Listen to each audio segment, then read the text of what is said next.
Hello मेरे प्यारे प्यारे छोटे छोटे भाई बहन, आप सभी लोगों को आज के इस क्लास में तहे दिल से स्वागत है। मैं नितेश कुमार आप सभी लोगों को इस क्लास में स्वागत करता हूं और मैं आप भगवान से आशा करता हूं कि आप सभी लोगों का स्वास्थ्य एकदम अच्छा और मस्त होगा, क्योंकि मैं कुछ दिन पहले चला गया था पटना, जिसके कारण मैं बीच में क्लास नहीं ले पाया। लेकिन आज से मैं प्रतिदिन क्लास को लेने का प्रयास करूँगा। तो हमने जो आज का मोटिवेशन है कि अभी समय है पढ़ने का तो पढ़ लीजिए, अभी समय है पढ़ने का तो पढ़ लीजिए, नहीं तो घर की जिम्मेदारी जब आपके ऊपर आएगी तो आपको कमाने की वजह कुछ नहीं आएगी, समझे।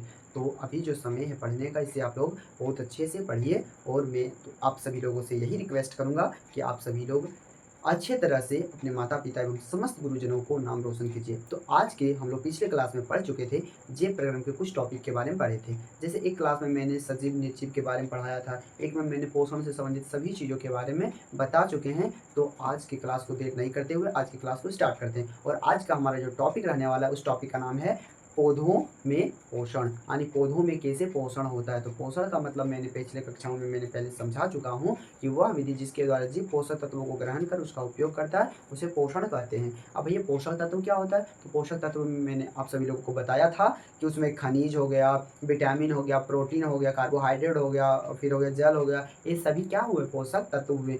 उन्हीं सभी चीज़ों को तो हम ग्रहण करते हैं, फिर हमारा शरीर में जाता है, पाचन क्रिया होती है, उसी से हमारे शरीर में क्या बनता है? ऊर्जा का उत्पादन होता है, जिसकी सहायता से हम किसी के सामने बोलने का काम, चलने का काम, समझने का काम, मतलब कि अन्य चीज़ें, अन्य क्रियाएं हम करते हैं। तो आज हम पढ़ने वाले हैं पौधों में पोषण। किस चीज़ में पोषण? तो पौधों में पोषण। तो आज का हमारा जो टॉपिक है वो है पौधों में पोषण। क्या है? पौधों में पोषण। पौधों में पोषण, न्यूट्रिशन ऑफ प्लांट इंग्लिश में कह सकते हैं। तो आज हम जानेंगे कि पौधों में पोषण कैसे कैसे होता है। तो पहले आप सभी लोगों को बता दूं कि हमारा जो चैप्टर है अध्याय 1 है, उसका नाम है जीव परिक्रम और पोषण, इंग्लिश में लाइफ प्रोसेस एंड न्यूट्रिशन के नाम से जानते हैं। तो आज का हमारा जो टॉपिक है वो है पौधों में पोषण। क्या है? पौधों में पोषण। कि पौधों में कैसे कैसे पोषण होता है, यानी पौधे अपना भोजन का निर्माण कैसे करता है, अपने मतलब कि वृद्धि, शरीर का मरम्मत इत्यादि क्रियाएं कैसे करते हैं, इसके बारे में जानने वाले। तो मैं आप सभी लोगों को एक टॉपिक बताया था कि जितने भी हरे पौधे, मैंने कहा था कि सभी हरे पौधे, क्या बोले थे? कि सभी हरे पौधे स्वपोषी होते हैं। स्वपोषी होते हैं। यह मैंने आपको बताया था कि जितने भी सभी हरे पौधे होते हैं सारे कैसे होते हैं? स्वपोषी होते हैं। स्वपोषी कहने का मतलब यह हुआ कि ये जो सभी हरे पौधे होते हैं सारे भोजन का क्या करते हैं? खुद, यानी खुद से निर्माण करते हैं। मतलब खुद क्या करते हैं? बनाने का काम करते हैं, यानी कि स्वयं भोजन का निर्माण करते हैं। स्वपोषी कहने का मतलब वो निर्माण करते हैं, मतलब कि भोजन का निर्माण ही स्वयं करने का काम करते हैं। कौन? हरे पौधे। अब मैं आप सभी लोगों को बता दूं कि जितना भी सभी पौधे हैं, सभी में सभी तो ये सभी स्वपोषी नहीं होंगे। तो स्वपोषी कैसे अपना भोजन बनाता होगा? तो मैंने आपको एक क्रिया बताया होगा, उसका नाम है प्रकाश संश्लेषण की क्रिया। क्या बताया था? प्रकाश संश्लेषण की क्रिया। कि जितने भी हरे पौधे होते हैं या जितने भी पौधे होते हैं सभी में प्रकाश संश्लेषण करने की क्षमता होती है। मतलब सभी में नहीं, मानो लगभग में होता है क्या? प्रकाश संश्लेषण करने की क्षमता। तो जितने भी पौधे हैं सभी किस क्रिया द्वारा अपना भोजन का निर्माण करते हैं? तो वह है प्रकाश संश्लेषण क्रिया द्वारा। तो लिख सकते हैं यहाँ कि प्रकाश संश्लेषण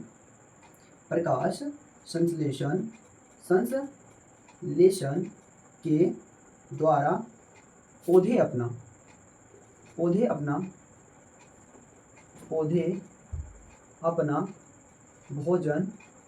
का निर्माण करता है। अब आप सभी लोगों के मन में एक डाउट आया होगा कि भैया जितना भी पौधा है सभी में प्रकाश संश्लेषण की प्रक्रिया होती होगी। नहीं बाबू, ऐसा नहीं है। कुछ कुछ ऐसे भी, जिस तरह हम लोग किसी चीज़ के बारे में पढ़ते हैं कुछ ना कुछ अपवाद होती है, उसी प्रकार प्रकाश संश्लेषण में जितने भी हरे पौधे हैं सारे तो प्रकाश संश्लेषण क्रिया करते हैं, लेकिन कुछ कुछ ऐसे भी पौधे हैं जो प्रकाश संश्लेषण प्रक्रिया नहीं करते, अर्थात वे स्वपोषी ना होकर वह परपोषी के रूप में चले जाते हैं। ठीक है। मैं बात कर रहा हूँ कि जितने भी हरे पौधे हैं सारे स्वपोषी हैं, इस बात को थोड़ा बहुत मान सकते हैं। लेकिन सभी में प्रकाश संश्लेषण की प्रक्रिया के द्वारा तो भोजन बनना है, लेकिन क्या भैया सभी पौधों में प्रकाश संश्लेषण की प्रक्रिया होती होगी? नहीं बच्चों, कोई कोई पौधा में होता है, कोई कोई पौधा में नहीं होता है। जिस पौधा में प्रकाश संश्लेषण की प्रक्रिया होती है वह अपना भोजन स्वयं निर्माण कर सकता है, और जिस पौधे में प्रकाश संश्लेषण की प्रक्रिया नहीं होता है वह अपना भोजन स्वयं न बनाकर दूसरे जीवों से प्राप्त करने का कार्य करता है। तो इस आधार पे पौधों को दो भागों में बांटा जाता है। किस आधार पे? कि प्रकाश संश्लेषण क्रिया नहीं कर पाने के कारण पौधे अपना भोजन, इस आधार पे पौधे दो प्रकार के होते हैं। कैसे? तो प्रकाश संश्लेषण नहीं कर पाने के कारण पौधे, इस आधार पर पौधे दो तरह के होते हैं। क्या? प्रकाश संश्लेषण नहीं कर पाने के कारण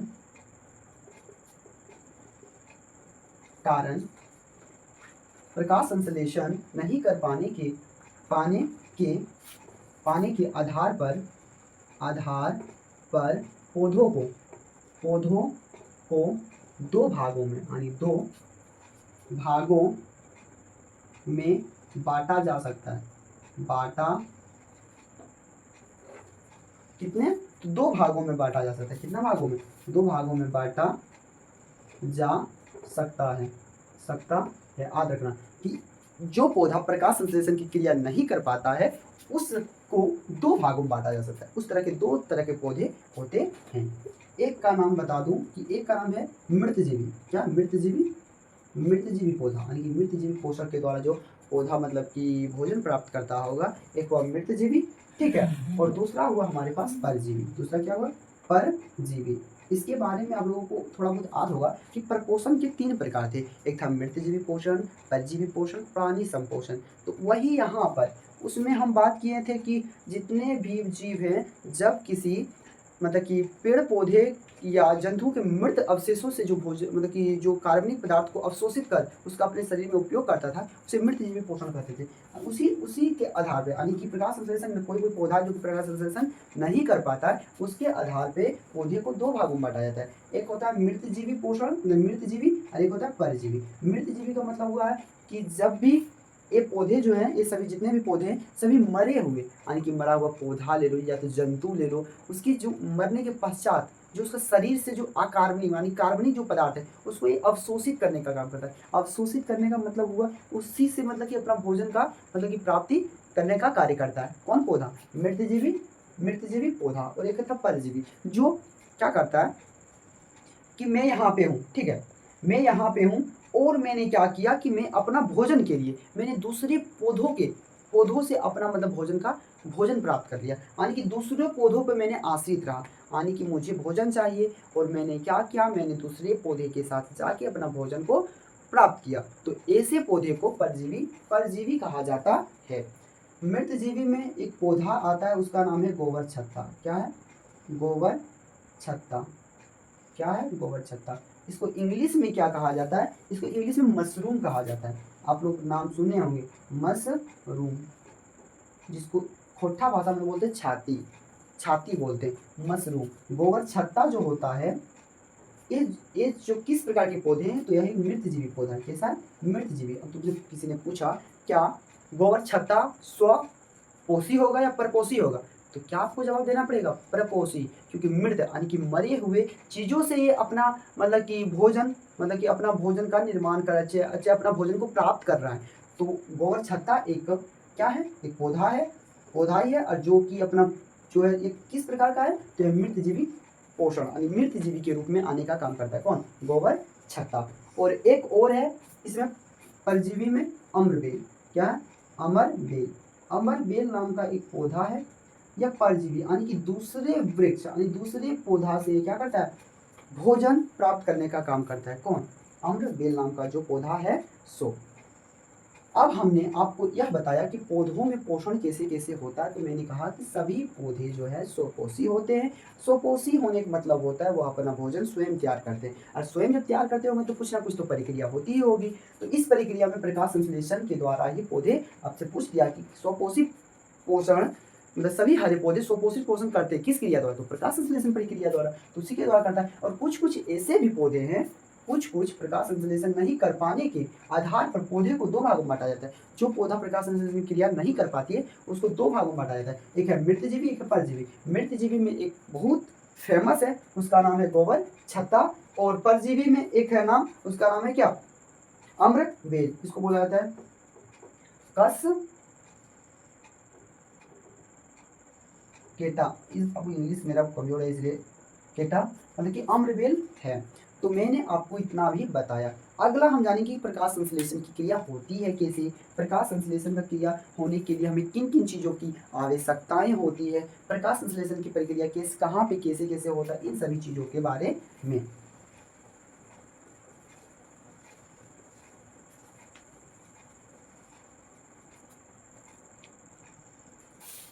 तो अब हमारा टॉपिक है प्रकाश संश्लेषण। प्रकाश संश्लेषण,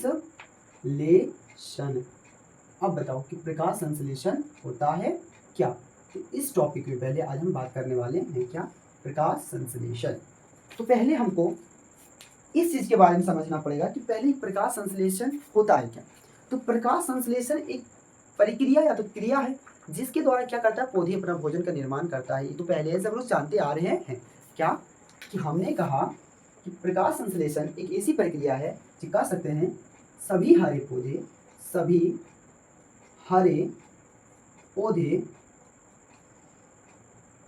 पौधे जिस प्रक्रिया के द्वारा, जिस प्रक्रिया के द्वारा अपना भोजन का निर्माण करते हैं। क्या करते हैं, भोजन का निर्माण करते हैं, कमा उस मूलभूत प्रक्रिया को प्रकाश संश्लेषण कहलाता है। अब देखो प्रकाश संश्लेषण क्या होता है, जितना भी हरा पौधा है, जितना भी किसी भी हरे पौधे की हम बात करें तो उसमें तो प्रकाश संश्लेषण की प्रक्रिया होती है, उसी के कारण देखो भोजन निर्माण करता होगा। तो बोला गया सभी हरे पौधे जिस प्रक्रिया के द्वारा अपना भोजन का निर्माण करते हैं उस मूलभूत प्रक्रिया को प्रकाश संश्लेषण की प्रक्रिया कहा जाता है। क्या कहा जाता है, प्रकाश संश्लेषण कहा जाता है। उस मूलभूत प्रक्रिया प्रकाश संश्लेषण कहलाता है।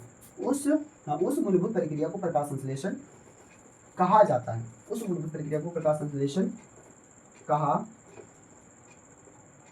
जाता है। क्या कहा जाता है, प्रकाश संश्लेषण कहा जाता है। और मैं आप सभी लोगों को बता दूं कि प्रकाश संश्लेषण की प्रक्रिया तभी संभव है जब किसी पौधे, यानी देखो मान लो ये मेरा पौधा है, अभी समझते जाओ एक एक करके, बहुत बड़ा बड़ा टॉपिक इसमें आता है, ठीक है। मान लो यहाँ पे एक पौधा है,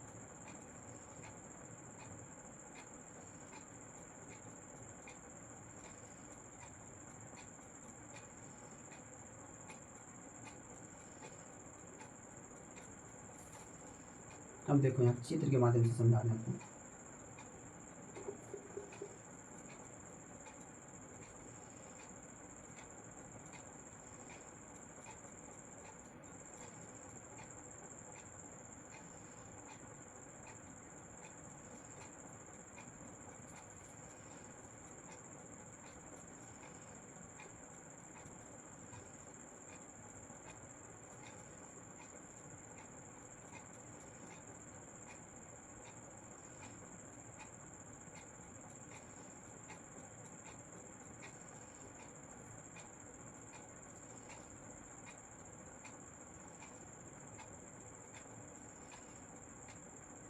ये हो गया मेरा पौधा, ये पौधा हुआ बाबू। तो ये पौधा का ही क्या हुआ, पत्ती हुआ। क्या हुआ, इसका नाम क्या है, पत्ती है। इसका नाम क्या है, पत्ती। पत्ती लगता गलती लिखती हूँ, ये क्या है, पत्ती है। क्या है, पौधे का ही पत्ती है। अब पत्ती के अंदर क्या होता है बच्चों, देखो यहाँ पे एक बड़ा सा डायग्राम इसी का बनाने का काम करते हैं।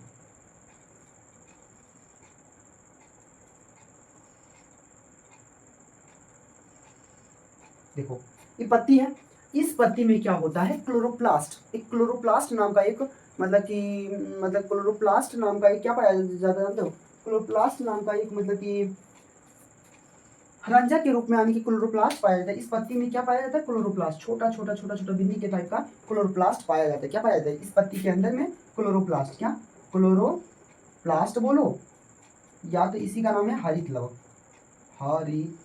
हरित लवक। क्या हरित हरित लवक, हरित लवक क्लोरोप्लास्ट बोलो या हरित लवक बोलो। इस पत्ती के अंदर क्लोरोप्लास्ट और हरित लवक पाया जाता है। और इस हरित लवक के अंदर में मान लो कि क्लोरोप्लास्ट है, ये मान लो कि क्या है, ये सभी क्या है? क्लोरोप्लास्ट है। तो इसके अंदर में एक छोटे छोटे प्रकार के एक क्लोरोफिल रंजक पाया जाता है। क्या पाया जाता है इसके अंदर में? किसके? इसके अंदर में। किसके? इसके अंदर में क्लोरोफिल। क्या क्लोरोफिल बोलो, या इसी का नाम है पर्णहरित, या इसी का नाम क्या है? पर्णहरित। पर्णहरित इसके अंदर में पाया जाता है। किसके अंदर? क्लोरोप्लास्ट के अंदर में ये होता है। और इसी के कारण क्या होती है? प्रकाश संश्लेषण, यानी कि सूर्य के प्रकाश को अवशोषित करने का काम कर पाता है। कौन? पौधे। उसके परिणाम स्वरूप प्रकाश संश्लेषण की प्रक्रिया संपन्न हो पाती है। तो आपको क्या लगता है कि जब क्लोरोफिल ना हो तो क्या प्रकाश संश्लेषण की प्रक्रिया हो सकती है? नहीं। इससे स्पष्ट होता है कि क्लोरोफिल है तभी प्रकाश संश्लेषण की प्रक्रिया संभव हो सकती है। अर्थात हम इस कंडीशन से कह सकते हैं कि सभी हरे पौधों में पर्णहरित होता है और होना भी अनिवार्य है। क्या कह सकते हैं कि सभी हरे पौधों में पर्णहरित या क्लोरोफिल नामक वर्णक पाया जाता है। और एक चीज और बता दें कि क्लोरोफिल या पर्णहरित के कारण ही पत्तियों का रंग जो है कैसा लगता है? हरा लगता है। तो एक पॉइंट और लिख लेते हैं, क्लोरोफिल के कारण। क्या? क्लोरोफिल के कारण पौधे के पत्तियों का, पौधे के पत्तियों का रंग हरा होता है। हरा होता है। इतना मैंने आपको बताया कि इसी के कारण क्या होता है कि जो पौधा का जो पत्ती है कैसा लगता है? हरा होता है। देखो जितना भी पत्ती हरा होगा समझ लेना उसमें क्लोरोफिल नामक जो रंजक है अनुवर्णक है वह उसमें मौजूद है। और क्लोरोफिल क्या करता है कि प्रकाश की ऊर्जा को, सूर्य के प्रकाश की ऊर्जा को या तो विकिरण को क्या करता है? अवशोषित करने का काम करता है। तो हमने इतना अभी तक जाना। अब हम जानेंगे कि प्रकाश संश्लेषण की सटीक परिभाषा किस प्रकार दे सके। ये भी सही है कि सभी हरे पौधे जिस प्रक्रिया के द्वारा अपना भोजन का निर्माण करता है उस मूलभूत प्रक्रिया को प्रकाश संश्लेषण कहते हैं। प्रकाश संश्लेषण कहलाता है। यह भी सटीक है। दूसरा हमने बोला कि सभी हरे पौधों में पर्णहरित या क्लोरोफिल नामक वर्णक पाया जाता है। जितना भी हरा पौधा होगा सब में क्लोरोफिल तो पाया ही जाता होगा। क्लोरोफिल का दूसरा नाम है पर्णहरित। ठीक है। तीसरा मैंने पॉइंट बताया कि क्लोरोफिल के कारण ही पौधे के पत्तियों का रंग कैसा होता है? हरा होता है। अगला टॉपिक हमारा एक परिभाषा है, उसके बाद हम जानेंगे प्रकाश संश्लेषण का रासायनिक समीकरण कि प्रकाश संश्लेषण का रासायनिक समीकरण क्या है इसके बारे में। तो मैंने क्या बताया कि पत्ती है, पत्ती के अंदर क्लोरोप्लास्ट होता है, क्लोरोप्लास्ट के अंदर में क्या पाया जाता है? क्लोरोफिल नामक वर्णक पाया जाता है। इसका क्या काम है? इसका काम यही है भैया कि सूर्य के प्रकाश को अवशोषित करने का काम करता है। कौन? क्लोरोफिल।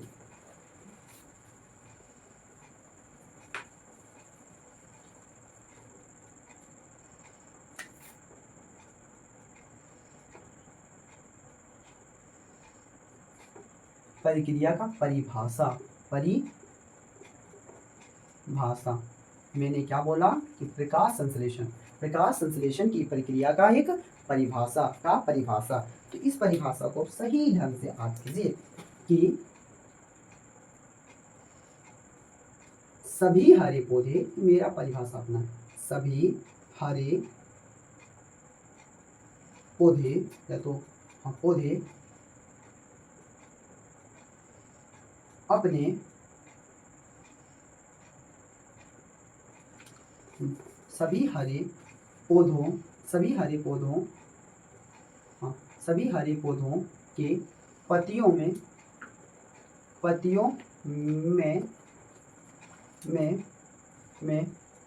में क्लोरोफिल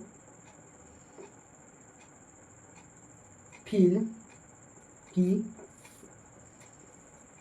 उपस्थिति सूर्य का प्रकाश कार्बन डाई ऑक्साइड यानी CO2 तथा जल की सहायता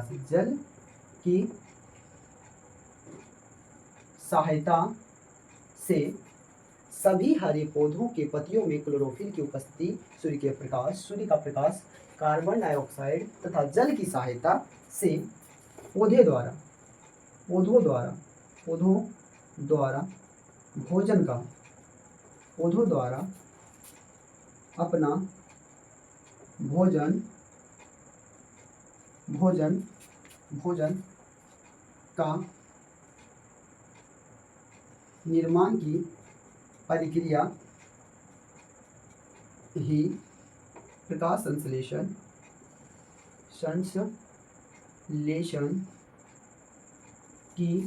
का निर्माण की प्रक्रिया ही प्रकाश संश्लेषण की प्रक्रिया कहलाता है।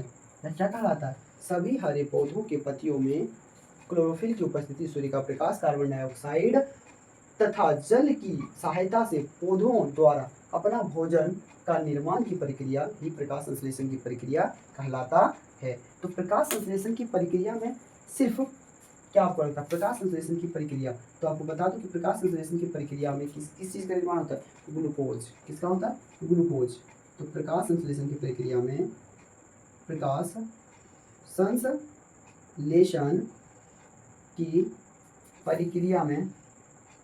प्रक्रिया में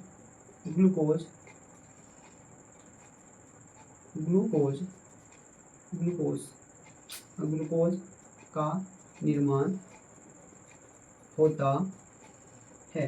तो इस प्रक्रिया में किस चीज़ का निर्माण होता है? तो ग्लूकोज का निर्माण होता है। सिर्फ इसमें ग्लूकोज का ही निर्माण नहीं होता है, इसके साथ बहुत सारे अन्य चीज़ों का भी निर्माण होता है।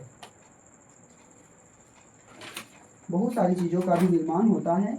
और इसमें क्या होता है, जो हमारा हरित लवक जो था, हरित लवक के अंदर में जो क्लोरोफिल था, क्लोरोफिल जो है सूर्य के प्रकाश को अवशोषित करता है और उसको जो है सो एक रासायनिक ऊर्जा के रूप में बदल देता है। और सिर्फ प्रकाश संश्लेषण में सिर्फ ग्लूकोज ही नहीं बनता, इसके अलावा भी अन्य चीज़ें बनती हैं। जैसे इसमें जब प्रकाश संश्लेषण की प्रक्रिया होती है तो इसमें एक्स्ट्रा जो जल जो ग्रहण किया जाता है पौधों के पत्तियों द्वारा, उसे फिर मुक्त करना पड़ता है। फिर इसी के साथ ऑक्सीजन का भी उपोत्पाद यानी कि एक्स्ट्रा के रूप में निकलता है। क्या? ऑक्सीजन, जिसको हम बोलते हैं कि पौधे ही हम लोगों को जीने के लिए क्या देते हैं? वायु प्रदान करते हैं। जैसे इसका समीकरण का बात करें, किसका बात करें? तो प्रकाश संश्लेषण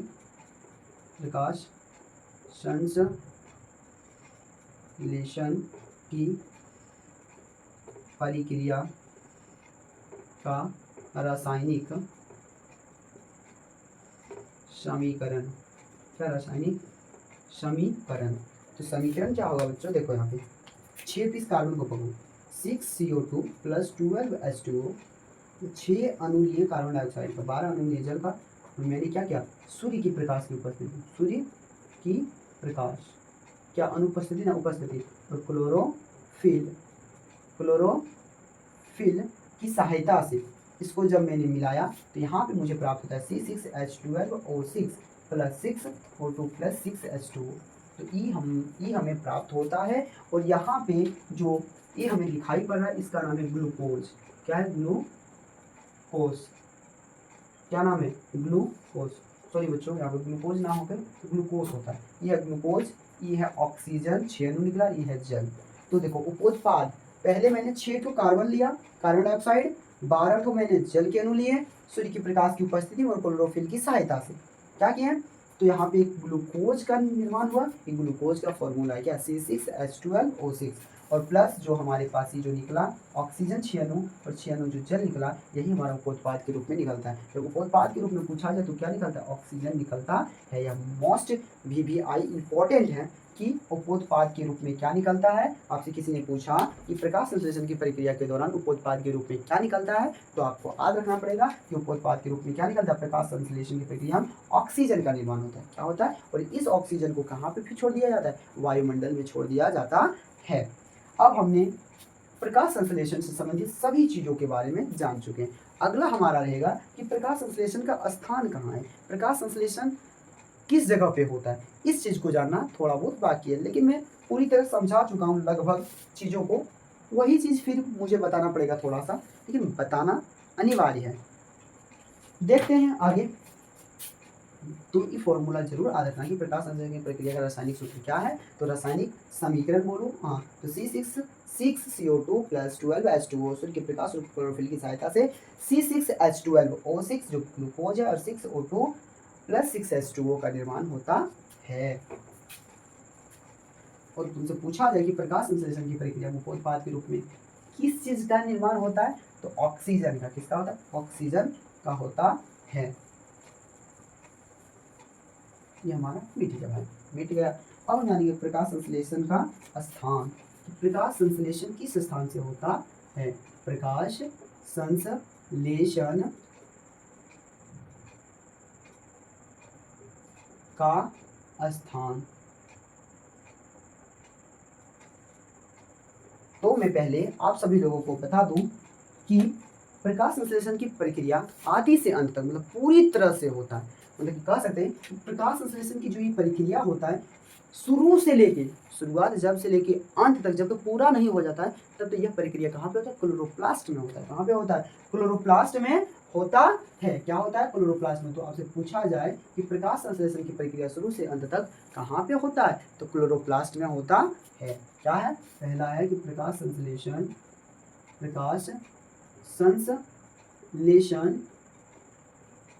की संपूर्ण प्रक्रिया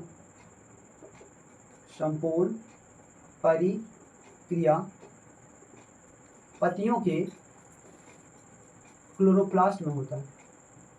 क्लोरोप्लास्ट में होता है। कहाँ पे होता है? तो क्लोरोप्लास्ट में होता है। संपूर्ण प्रक्रिया शुरू से लेके अंत तक। संपूर्ण का मतलब क्या हुआ? संपूर्ण का मतलब हुआ शुरू से लेके, कहाँ से? शुरू से अंत तक। शुरू से अंत तक कहाँ पे होता है? क्लोरोप्लास्ट में होता है। पत्तियों के पैलिसेड मतलब कि पैलिसेड मतलब पत्ती जो होता है उसके अंदर में पैलिसेड होता है। स्पंजी पेरेन्काइमा में अनेक क्लोरोप्लास्ट भरे होते हैं। जैसे आपको इस चीज़ को चित्र के द्वारा आपको बताना पड़ेगा, लेकिन इस चित्र को छाप पाना भी तो संभव नहीं है। तो मैं आप सभी लोगों के साथ थोड़ा सा पढ़ देता हूँ बुक को ही, आप लोग ध्यान से सुनिए कि क्या होता है कि जो पत्तियों की पेलिसेड नाम का एक चीज होती है तथा स्पंजी पेरेन्काइमा में अनेक क्लोरोप्लास्ट भरे होते हैं। पेरेन्काइमा नाम का देखो इस प्रकार का होता है। भित्ति की तरह बना पाना इम्पॉसिबल है, लेकिन फिर बनाने का प्रयास करता हूँ। इस प्रकार होता है, फिर यहाँ से इस प्रकार है, इस प्रकार मतलब कि दूसरे का रचना है। यहाँ पे हम बना नहीं पा रहे, थोड़ा सा छोड़ो, इसको कौन दिमाग होता है। तो इतना इससे क्वेश्चन पूछा भी नहीं जाता है, आज तक पूछा नहीं गया। झूठ मूठ के इसको पढ़ने से कोई फायदा नहीं है। जिस चीज़ से पूछा जाए उस चीज़ के बारे में हम डिस्कस करने वाले, ठीक है। इस चीज़ से पूछा भी नहीं जाता, इसको छोड़ो। और जो है सो सारे क्या पाया जाता है? पेरेन्काइमा में सारे क्लोरोप्लास्ट पाए जाते हैं। और इन कणों की रचना एवं कार्य दोनों ही बड़ी जटिल होती है। क्लोरोप्लास्ट में क्लोरोफिल नामक वर्णक पाया जाता है। आपको मैंने पहले भी कहा था कि जो क्लोरोप्लास्ट है इसी के अंदर में क्या पाया जाता है? क्लोरोफिल पाया जाता है। क्लोरोफिल इसी के अंदर में पाया जाता है। किसके अंदर में? क्लोरोप्लास्ट के अंदर में क्या होता है? क्लोरोफिल होता है। चूंकि ये अधिकांश पौधों की पत्तियों में पाए जाते हैं। और ये जो क्लोरोफिल है कहाँ पे पाया जाता है? पत्तियों में पाया जाता है। कहाँ पे? पत्तियों में पाया जाता है। ज्यादातर कहाँ पे पाया जाता है? पत्तियों में। इसी कारण क्लोरोफिल को प्रकाश संश्लेषी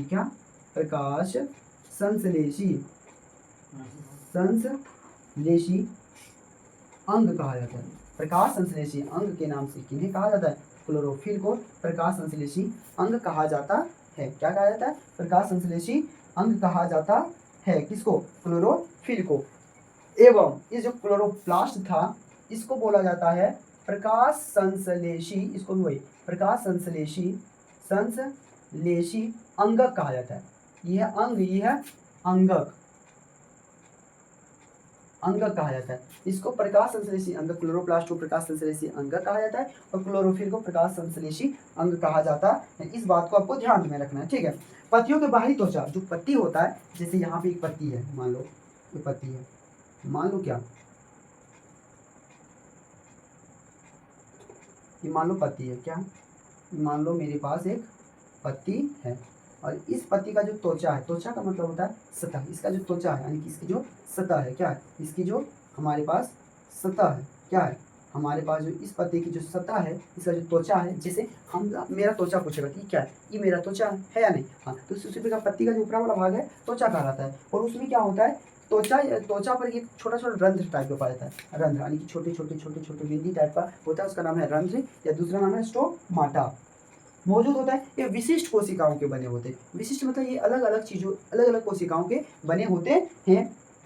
इसके मध्य एक छिद्र होती है, मतलब इसके बीच में क्या होता है, छोटे छोटे छिद्र होता है, छिद्र का मतलब छोटा छोटा छेद होता है, किसके, रंध्र के अंदर में क्या होता है, छोटा छोटा छिद्र होता है। ये छिद्र बंद और खुल जाते हैं, बंद भी देखो, बंद होना खुलना, बंद होना खुलना, इस तरह हो सकते हैं, जिसका नियंत्रण द्वार कोशिका द्वारा होता है। पूछेगा कि रंध्र का खुलना और बंद होना किस कोशिका पर निर्भर करता है, तो यह द्वार कोशिका, क्या है, द्वार कोशिका, कोशिका किसका, रंध्र, जो रंध्र होता है, मान लो कि ये मेरा रंध्र है, क्या है, रंध्र है, ये रंध्र का क्या, खुलना, खुलना या बंद होना, बंद होना किस बात पर डिपेंड करता है, कि बात पर डिपेंड करता है द्वार कोशिका पर। द्वार कोशिका चाहे तो इसे खोल भी सकता है, द्वार कोशिका चाहे तो बंद भी कर सकता है। जिस तरह हम लोगों से किसी ने पूछा कि हमारा आँख में, आँख की पुतली का काम क्या है, पुतली क्या करता है, प्रकाश को जितना चाहिए उतना को जाने देता है, उतना जितना नहीं चाहिए उसको नहीं जाने देता है। तो उसी तरह नियंत्रित करने का काम करता है कौन, यहाँ पे द्वार कोशिका, किस चीज का, रंध्र के खुला और बंद होने का जो है सो कौन करता है, द्वार कोशिका। इन्हीं रंध्रों द्वारा वायुमंडल से O2 यानी कि जो CO2 जो गैस है, जो CO2 गैस है, इसी रंध्र के द्वारा क्या किया जाता है, वायुमंडल से पत्तियों की सहायता से भीतर लिया जाता है। इस पत्तियों की सहायता से क्या किया जाता है, भीतर लिया जाता है, और पत्तियों की सहायता से भीतर लिया जाता है विषम क्रिया द्वारा लिया जाता है। और रंध्रों का खुला या खुला बंद होने द्वार कोशिका के पर निर्भर करता है। मैंने पहले बता चुका हूँ कि द्वार कोशिका पर ही इस बात का निर्भर करता है कि ये क्या हो रहा है, किस बात पे, कि खुला है या बंद होगा, किस बात पे, तो द्वार कोशिका पर ही निर्भर करता है। जब पौधे वायुमंडल से क्या करता है कि जल को अवशोषित करता है, अवशोषित करने पर क्या होता है, वो फूल जाता है, क्या होता है, फूल जाती है और रंध्र कोशिका क्या होता है, बंद हो जाता है। आपको पहले रंध्र का चित्र आपको बताना पड़ेगा, तब आप सही ढंग से समझ पाइएगा। तो आप सभी लोगों के सामने मैं एक चित्र ड्रॉ कर रहा हूँ, आप लोग देखिए थोड़ा, ये हो गया, तो यहाँ पे है इस प्रकार से करते हुए, इस प्रकार,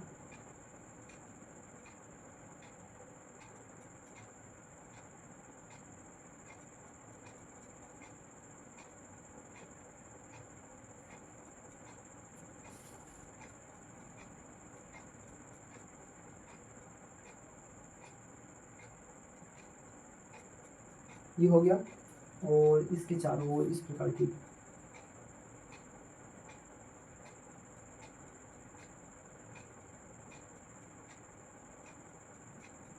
ये हो गया, इसके अंदर में इस तरह का होता है।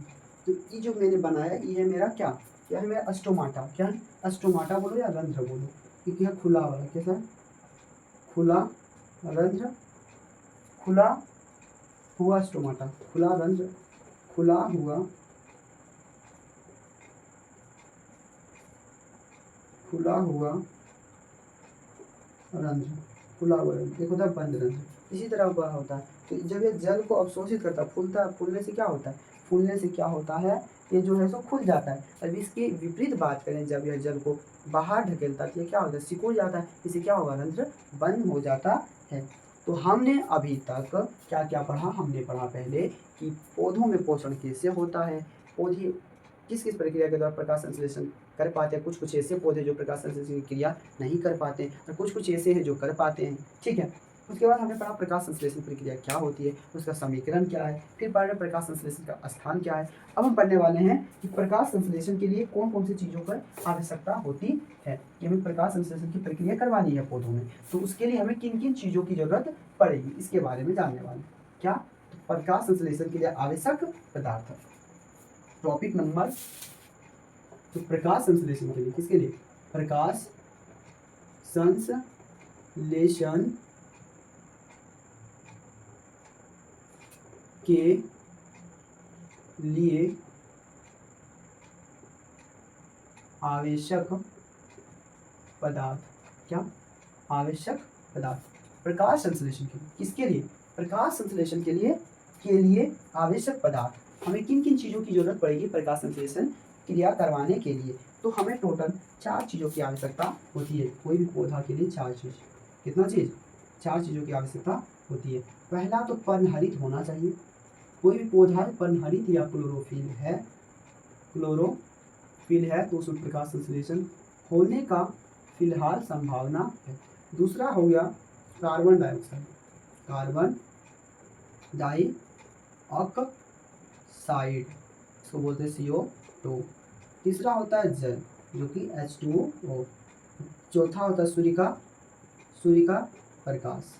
क्या होता है? सूर्य का प्रकाश। ये 4 चीज़ों का होना अत्यंत आवश्यक है। किसके लिए? प्रकाश संश्लेषण के लिए हमें कितने चीज़ों की आवश्यकता होती है? 4 चीज़ों की। पहला हुआ पर्णहरित या क्लोरोफिल, दूसरा हुआ कार्बन डाइऑक्साइड, तीसरा हुआ जल, चौथा हुआ सूर्य का प्रकाश। ये 4 चीज़ है, तब कोई भी पौधा प्रकाश संश्लेषण की प्रक्रिया द्वारा भोजन का निर्माण कर सकता है। अब हम इन टॉपिकों के बारे में जानेंगे, इसके क्रियाकलाप कैसे इसका प्रयोग करके हम इसको जांच कर सकते हैं कि इसमें कौन सा मतलब कि सही में जब प्रकाश संश्लेषण में क्लोरोफिल ना हो तो क्या होगा, फिर एक एक करके कार्बन डाइऑक्साइड ना हो तो क्या होगा, जल ना हो तो क्या होगा, सूर्य का प्रकाश ना हो तो क्या होगा, तो क्या प्रकाश संश्लेषण की प्रक्रिया नहीं होगी। तो उसके बारे में कुछ एक्सपेरिमेंट दिया हुआ है, यानी कुछ प्रयोग दिया हुआ है। प्रयोग को तो मैं इस प्रकार बोर्ड में नहीं समझा सकता हूँ, लेकिन कॉपी में या तो बोर्ड में ही जो ये चारों जो प्रयोग है, 2 प्रयोग है और 2 क्रियाकलाप दिया हुआ है, क्रियाविधि, तो उसको हम बाद में बताने का काम करेंगे। लेकिन इससे पहले मैं आपको पर्णहरित, क्लोरोफिल, जल और सूर्य के प्रकाश, इन तीनों यानी चारों टॉपिक के बारे में कुछ समझाते हैं। जैसे मैं आप सभी लोगों को बताऊं कि प्रकाश संश्लेषण प्रक्रिया सभी हरे पौधों में होता है, पर वास्तव में पौधा का हरा होना आवश्यक है। बोला गया है क्या जितना भी पौधा हरा है तभी उसमें प्रकाश संश्लेषण, तभी उसमें क्लोरोफिल मौजूद होगा? नहीं, कुछ ऐसे भी समुद्री घास हैं या तो अन्य पौधे हैं जिसका रंग भूरा होता है, किसी का लाल होता है तो किसी का भूरा होता है। जैसे कुछ समुद्री घासों में प्रकाश संश्लेषण पीले रंग का महत्व नहीं रखता है। ये नहीं कि रंग का महत्व इसमें नहीं रखता, हरा है, लाल है, पीला है, इसमें कोई बात नहीं है, लेकिन उसमें क्लोरोफिल होना चाहिए, चाहे रंग कैसा भी हो। ठीक है, उसी चीज को बता रहा है, महत्व नहीं रखता है। पादप कोशिकाओं के भीतर हरे वर्ण पर्णहरित क्लोरोफिल होते हैं।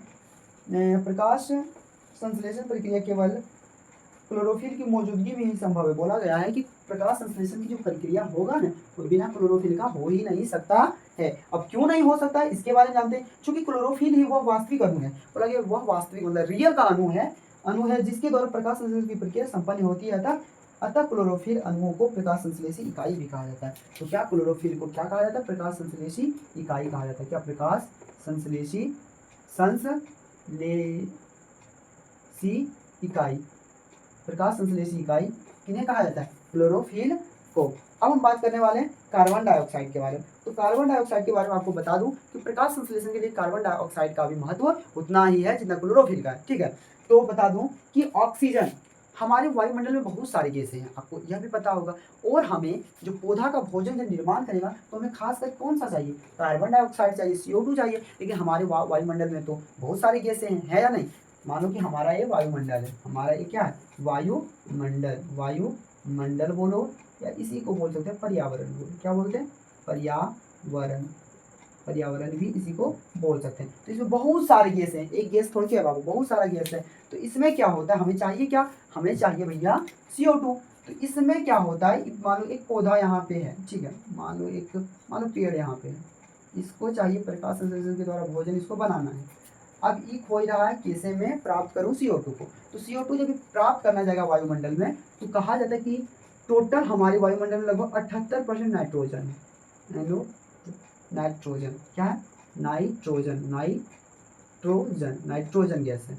21% बोला जाता है ऑक्सीजन है। क्या है? ऑक्सीजन है। और बोला जाए कि 0.03% में CO2 है। बताओ इतना कम है। तो ये पौधा जब लेने जाएगा तो भैया जाएगा कि सभी गैस, जैसे हम सांस ले रहे हैं हमें चाहिए ऑक्सीजन, लेकिन जा रहा है क्या, सब गैस जा रहा है। तो इन सब को क्या कर रहा है हमारा शरीर एब्जॉर्ब यानी कि जो हमारे अंदर में जो हीमोग्लोबिन है वह जो एब्जॉर्बिंग यानी कि अवशोषित नहीं कर रहा है इस गैस को, और सिर्फ ऑक्सीजन को ही वह मतलब कि छाड़ने का काम करता है। उसी प्रकार में आप सभी लोगों को कहूँ तो लगभग समझ लो कि ये जो है कार्बन डाइऑक्साइड वायुमंडल में खोजे तो 1000 अणु जब कहीं पे गैस का है यानी 10,000, तो उसमें से 3 पीसीएम को क्या मिलेगा, कार्बन डाइऑक्साइड ही मिलेगा। इसके अलावा लकड़ी, कोयला, ईंधन की जलाने और इत्यादि अपघट्टों से श्वसन क्रिया आदि से CO2 वायुमंडल में मुक्त होता है। जैसे हम लोग ईंधन का जलाते हैं, लकड़ी जलाते हैं, कोई भी चीज़ जलाते हैं तो उससे क्या निकलता है, कार्बन डाइऑक्साइड गैस निकलता है, और कहाँ पे जाके फैल जाता है, वायुमंडल में जाके फैल जाता है। तो इसके बारे में यही सब है।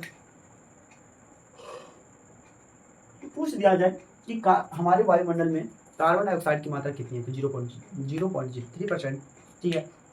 पूछ दिया जाए कि पौधे लोग प्रकाश संश्लेषण प्रक्रिया के दौरान पौधे लोग कार्बन डाइऑक्साइड गैस कहाँ से प्राप्त करता है, तो वो वायुमंडल से प्राप्त करता है। तो ये सब छोटा छोटा क्वेश्चन पूछ सकता है। अगला हमारा टॉपिक है क्रियाकलाप, को भी हम नहीं समझा रहे। अगला है जल। अब जल के बारे में क्या बताऊं कि जल के बारे में आप ही सोचिए कि कोई भी पौधा, ऐसा कोई भी पौधा नहीं है, ऐसा कोई पौधा नहीं जो कि बिना जल का रह सके। तो जल के द्वारा क्या करना है, खनिज लवण हो गया, जितने भी चीजें इन्हें प्राप्त होना चाहिए वे सभी इनको प्राप्त होता है। कहाँ से, खनिज लवण यानी जल से प्राप्त होता है। जल में बहुत सारे होते हैं, जैसे हो गया मैग्नीशियम हो गया, फास्फोरस हो गया, कैल्शियम हो गया, बहुत सारे तत्व हैं, लोहा हो गया, आयरन हो गया, बहुत सारे तत्व हैं। उन सभी तत्वों को यह क्या करता है, अवशोषित करता है। क्या तुमको लगता है कि जल किसी पौधा को ना मिले तो क्या होगा, मर जाएगा? या मरने का बहुत सारा रीजन हो सकता है, लेकिन मैं आपको बता दूं कि यह जो है सो होना अत्यंत आवश्यक है। क्या, जल का। तीसरा है सूर्य का प्रकाश।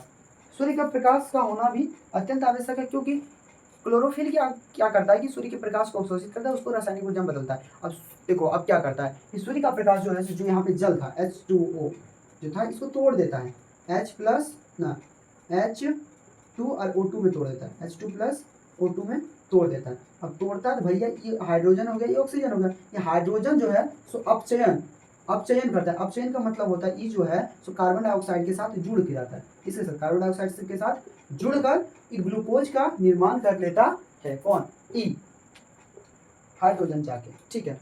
तो इस प्रकार देखा जाए तो बहुत सारी क्रियाएं होती है, और ये सभी क्रियाएं जो है जो प्रकाश की उपस्थिति में ही संभव है। प्रकाश नहीं तो क्या जल को तोड़ पाएगा, नहीं तोड़ पाएगा। अर्थात इस अभिक्रिया को प्रकाशीय अभिक्रिया कहा जाता है। तो आज के लिए इतना ही। हमने तो इसको छोटे छोटे बातों से लेकर समझाने का प्रयास किया। समझ आया होगा तो इस वीडियो को लाइक शेयर सब्सक्राइब जरूर करें। और अगला हमारा जो टॉपिक रहने वाला है कल की क्लास में, जंतुओं में पोषण पढ़ने वाले हैं। जंतुओं में पोषण यानी कि एक क्लास में पूरा इसको फिनिश कर देंगे और इतना बढ़िया से इसको समझाएंगे कि आपको लगेगा नहीं, अच्छा तरह से पढ़ना अनिवार्य है।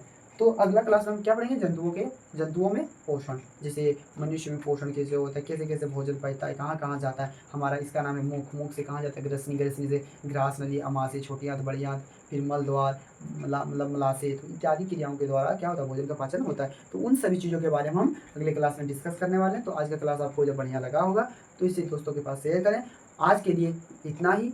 आप लोग पढ़िए, मत लीजिए। मैं नोट्स नहीं लिखा रहा हूँ, नोट्स आप लोगों को मैं टेलीग्राम ग्रुप में भेजूंगा। जिसको जिसको लगता है कि यहाँ से थोड़ा बहुत कुछ सीख रहा हूँ तो ज़रूर इस चैनल को सब्सक्राइब कर ले बच्चों। इसी के साथ आज की क्लास को यहीं पर समाप्त करता हूँ।